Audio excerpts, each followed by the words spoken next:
Row हाऊसेसची colony होती त्यांची, जवळपास 20-22 घरांची. शरद विरकर आणि रजनी विरकर ही पती पत्नींची जोडी काही महिन्यांपूर्वीच राहायला आली होती इथे. खरं तर राहायला आली होती म्हणण्यापेक्षा पाठवली गेली होती इथे त्यांच्या एकुलत्या एक लेकाकडून, संकेतकडून. संकेतला त्याच्या ऑफिसतर्फे सिंगापूरला जायची संधी मिळाली होती एका प्रोजेक्टसाठी, आणि आता किमान 6-8 वर्षांची तरी निश्चिंती होती परत काही भारतात परतू न शकण्याची. त्यामुळेच तो, त्याची बायको श्वेता आणि मुलं असे सगळेच जाणार होते सिंगापूरला. जुळ्या मुली होत्या संकेत श्वेताला. अगदी नुकताच त्यांचा 3 वर्षाचा वाढदिवसही साजरा झाला होता. अर्थात संकेतने आईबाबांनाही खूपच आग्रह केला होता बरोबर चालण्याचा. कारण असा कोणत्या मनाचा अप्पलपोटी ना तो होता ना श्वेता होती. पण शरदराव आणि रजनीबाईच अडून बसले. जुनी खोडं आम्ही आपल्या मातीपासून तोडून आता कुठे आम्हाला दुसरीकडे नेऊन जगू पाहताय. आता जे काही होईल आमचं ते इथेच होऊ देत वगैरे ऐकवलं होतं त्यांनी लेकाला. आणि अखेरीस त्यांच्या पुढ्यात हतबल झाले होते संकेत श्वेता. विरकर कुटुंब राहत होतं तो बंगला बऱ्यापैकी एकाकी ठिकाणी असल्यामुळे, आजूबाजूला फारशी वस्ती नसल्यामुळे संकेतनेच तातडीने आईबाबांना इथे या नव्या जागी शिफ्ट करवलं होतं. त्यांचं बस्तान बसवून दिलं होतं आणि सगळं स्थिर स्थावर झालंय याची खात्री झाल्यावरच तो इथून निघाला होता. विरकर जोडीला खरं तर कठीणच जाणार होतं असं मुलांपासून वेगळं राहणं, विशेषतः आपल्या जुळ्या नातींपासून. पण त्यांनीच हा निर्णय घेतलेला, त्यामुळे आता तो निभावणंही गरजेचं होतं. तर गेल्या काही महिन्यात आजूबाजूच्या घरातील काही जणांशी छानपैकी ओळख झाली होती शरदराव रजनीबाईची. चांगला होता शेजार, भेटून विचारपूस करणारा, काय हवं नको ह्याची चौकशी करणारा होता. ह्यामुळे तिथे सिंगापूरला असलेल्या संकेत श्वेतालाही चांगलंच हायवसं वाटलं होतं. आठवड्यातून 4-1 वेळा तरी त्यांचे आपापसात व्हिडिओ कॉल्स अर्थात व्हायचेच. त्यावेळीच एकमेकांची खयाली खुशाली सविस्तरपणे विचारली जायची. विरकर दाम्पत्यही समाधानी होतं की स्वतःच्या एकटेपणाचा बाऊ करत ते मुलाच्या प्रगतीच्या आड आले नव्हते. शेजारपाजार चांगला लाभल्याने अतिशय आनंदातही होते दोघे. पण ह्या सगळ्यात त्यांना प्रचंड हर्ष झालेला त्या 2 जुळ्या मुलींमुळे, नई आणि नवेली अशा गोड नावाच्या त्या 2 मिठास बहिणीमुळे. 5-1 वर्षाच्या ह्या चिमुरड्या एके दिवशी अचानक विरकरांच्या दारात उभ्या राहिल्या. तुमच्या बागेतल्या झोपाळ्यावर आम्ही झोके घेऊ, अशी एक लाडीक मागणी घेऊन. विरकरांनी त्यांना नाही म्हणायचा प्रश्नच नव्हता. उलट दोघेही कमालीचे खुश झालेले त्या 2 गोडुल्यांना बघून. पुढे मग त्यांना शोधत त्यांची आई आली होती नि पाठोपाठ त्यांचा बाबाही. अशा तऱ्हेने ह्या मुलींच्या निमित्ताने विरकरांची ओळख झाली होती सारंगधर जोडीशी.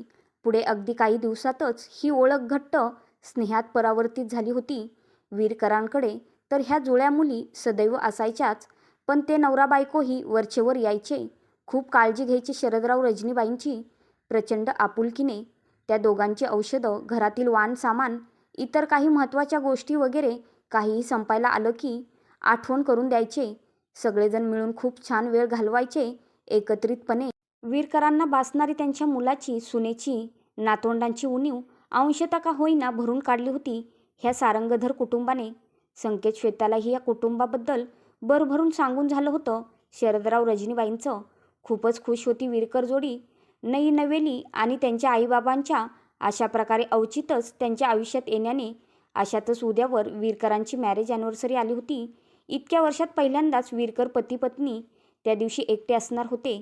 ही गोष्ट त्यांना जशी छळत होती तशीच ती त्यांच्या मुलाला, सुनेलाही अर्थातच त्रास देत होती. पण काही इलाजही नव्हता. संकेत आणि श्वेताने तिथून खूप सारे गिफ्ट्स पाठवले होते इथे 2-1 दिवस आधीच. उद्यासाठी अगदी केकही ऑर्डर करून इथल्या घरच्या पत्त्यावर येण्याची सोय केली होती त्यांनी. पण अर्थातच त्यांच्या प्रत्यक्षात इथे असण्याची मजा त्या भेटवस्तूंमध्ये, केकमध्ये नक्कीच नव्हती. रात्रीचे 12 वाजून गेले आणि शरदरावांच्या फोनवर संकेतचा व्हिडिओ कॉल आला. आईबाबा दोघांनाही तिथून मुलाने, सुनेने, नातींनी भरपूर शुभेच्छा दिल्या.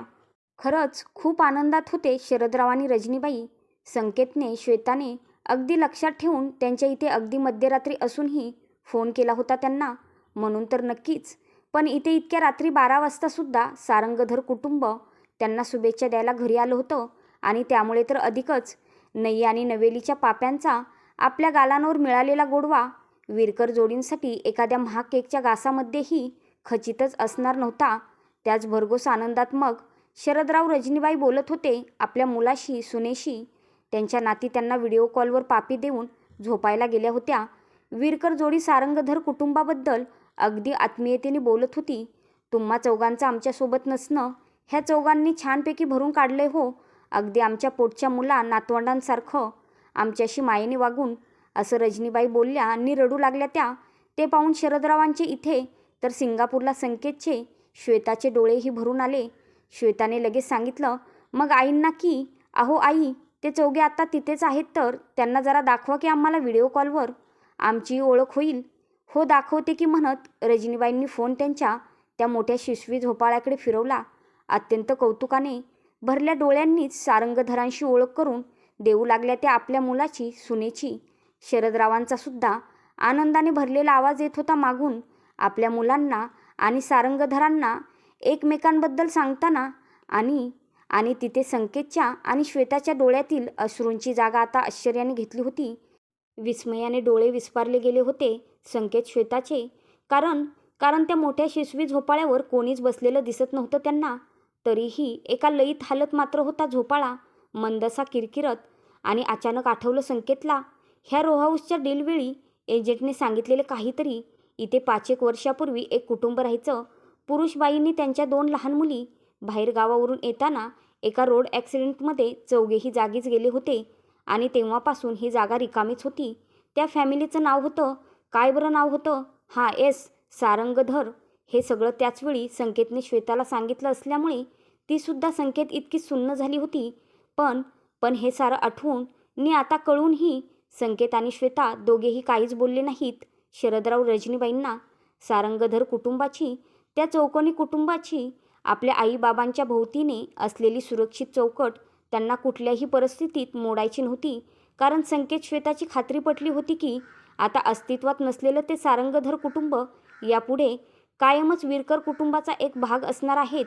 या कथेचे लेखक सचिन देशपांडे.